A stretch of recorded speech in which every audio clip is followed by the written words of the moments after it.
Hello, what's up mga nakama? Another day, another vlog tayo ngayong araw. Another day off na naman, no? So, ito mga nakama, hawak ko Insta360, no? 1X3.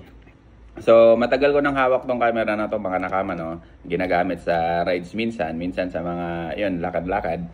So, yun mga nakama, no? May na-discover kasi ako rito mga nakama, no? Kung paano mag-edit ng mabilisan, no? Hindi mo na kailangan mag-reframe, hindi mo na ayusin yung video mo.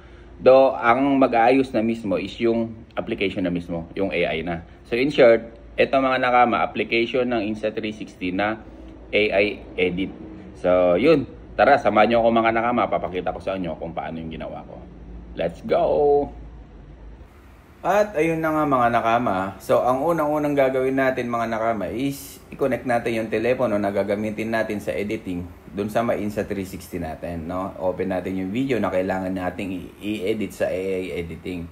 So yun nga, sabi ko nga mga nakama, kung ikaw ay vlogger or motovlogger na medyo busy sa trabaho, busy sa kung ano man, tapos video ka lang ng video, para sa inyo nga tong video na to, no?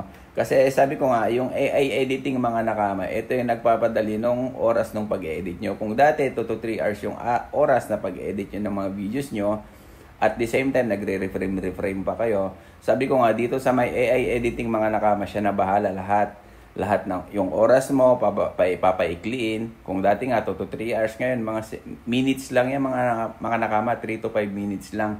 Tapos, at the same time, siya na mismo magre-reframe, siya na magkukuha ng mga footage na babagay para sa video mo. So, ito yung day off ko, mga nakama. Tapos, si Mrs. ang may pasok. Ay, mali. Ito pala yung araw na may pasok ako. Tapos, si Mrs. yung day off, no? Itong ginagamit natin, sabi ko nga, ito yung Insta360 camera na ginagamit ko araw-araw. Pag pumapasok, o kaya lumalabas ako ng bahay, kasama ko si Mrs. at si Bruno. Yan. Sa may editing phone nyo, mga nakama, makikita nyo yung sa baba, sa lower right corner na may AI edit. So, pakita ko sa inyo, zoom out natin. Yun. Zoom in pala, mali. Yun.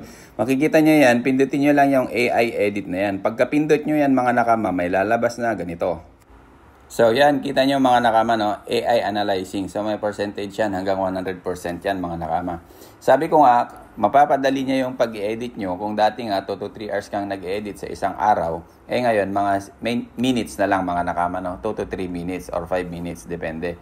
Ang di ko lang nagustuhan dito, mga nakama, no? Kasi kahit gaano kahaba yung video mo, yung AI pa rin yung mamimili at hindi mo mapipili yung gusto mong video footage na ipapakita sa tao. Kasi nga, kung sabi ko nga, kung gaano man kahaba yung video mo, ang lalabas lang dyan, 1 minute lang na mahigit.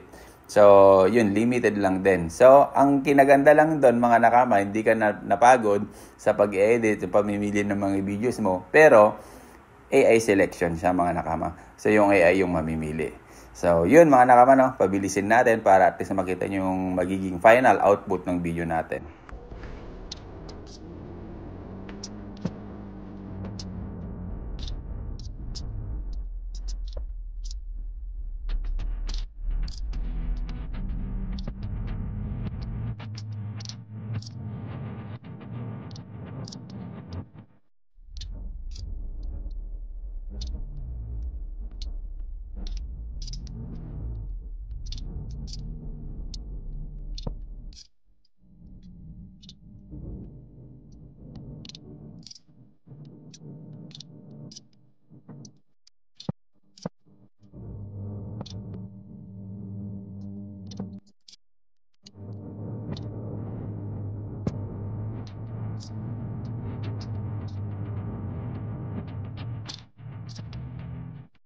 So, at ayun na nga yung kinalabasan ng video natin mga nakama, no? Kung ako tatanungin yung mga nakama, para sa akin lang, para sa aking opinion lang mga nakama, no? AI edit, okay naman siya. Kung ikaw yung tipo ng tao na medyo busy, sa nag-vlog ka, video recording ka, tapos medyo busy ka sa pag-i-edit, pwede mong gamitin siya, no? At the same time, kung ikaw yung tipo na vlogger na adventurer or gala ka ng gala at the same time gusto mo on the spot na mapakita sa tao yung mga inedit mo, yung mga videos mo na hindi na kailangan ng masusing pag-edit, is pwede nyo gamitin yung AI edit nung Insta360. So, lahat naman ng bagay, mga nakama, no, may mga negative, may positive side siya, may pros and cons siya, no. Pero para sa akin, mga nakama, no, kanya-kanya tayo ng point of view. Para sa akin, okay siya, no. So, kung sa mabilisan lang, no, rush, kumbaga, no. So, yun, mga nakama, no. Hope nag-enjoy kayo sa video natin ngayong araw na to. So, sa Jen, bye-bye!